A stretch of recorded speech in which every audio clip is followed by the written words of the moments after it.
আসসালামু আলাইকুম viewers, share করতে চলেছি পটল দিয়ে দুটো ভিন্ন ধরনের ভর্তার রেসিপি।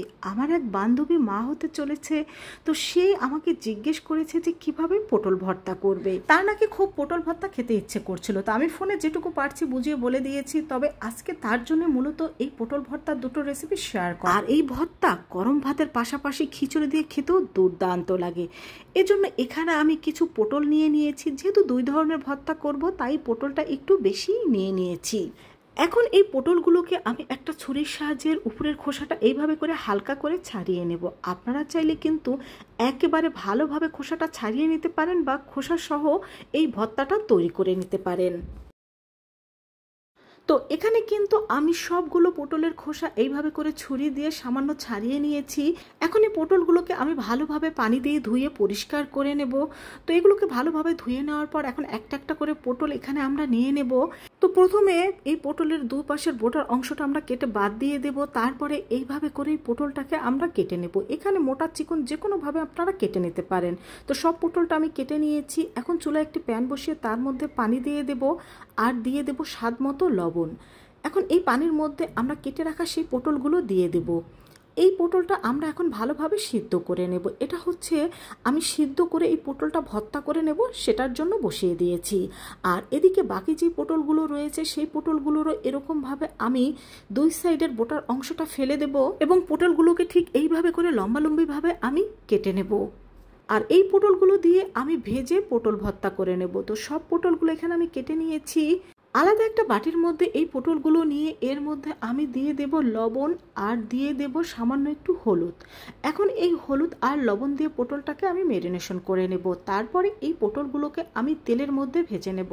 তো চুলায় আমি তেল গরম দিয়ে দিয়েছি, তার মধ্যে এখানে আমি পটলগুলো দিয়ে দিচ্ছি।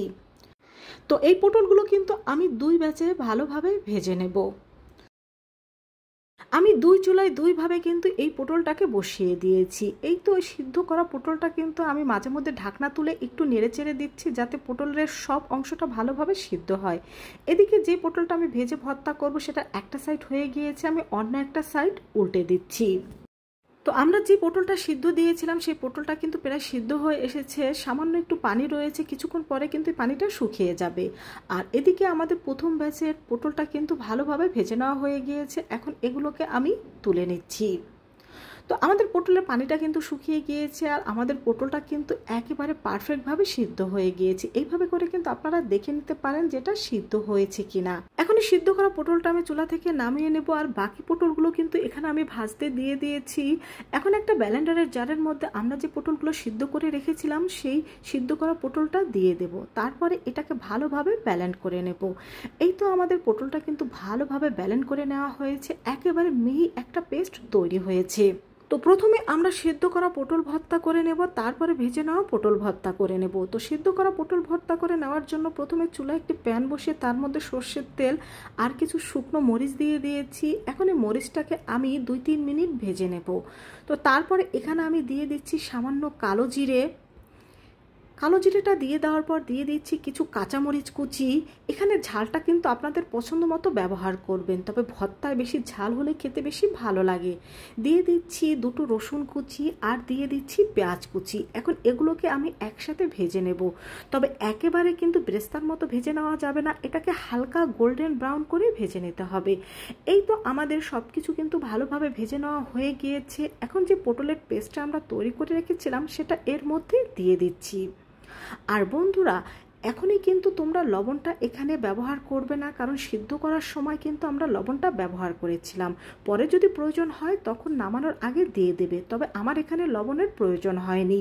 তো আমাদের সিদ্ধ করা পটল ভর্তা কিন্তু তৈরি, পানিটা একদম শুকিয়ে গিয়েছে দেখতেই পাচ্ছেন। নামানোর ঠিক আগ মুহূর্তে সামান্য একটু সর্ষের তেল দিয়ে ভালোভাবে মিশিয়ে এটাকে আমরা নামিয়ে নিয়েছি। আর এখন আমরা ভেজে নেওয়া সেই পটলটাকে ভর্তা করে নেব। এটাকে আমি শিলপাটায় ভর্তা করে নেব।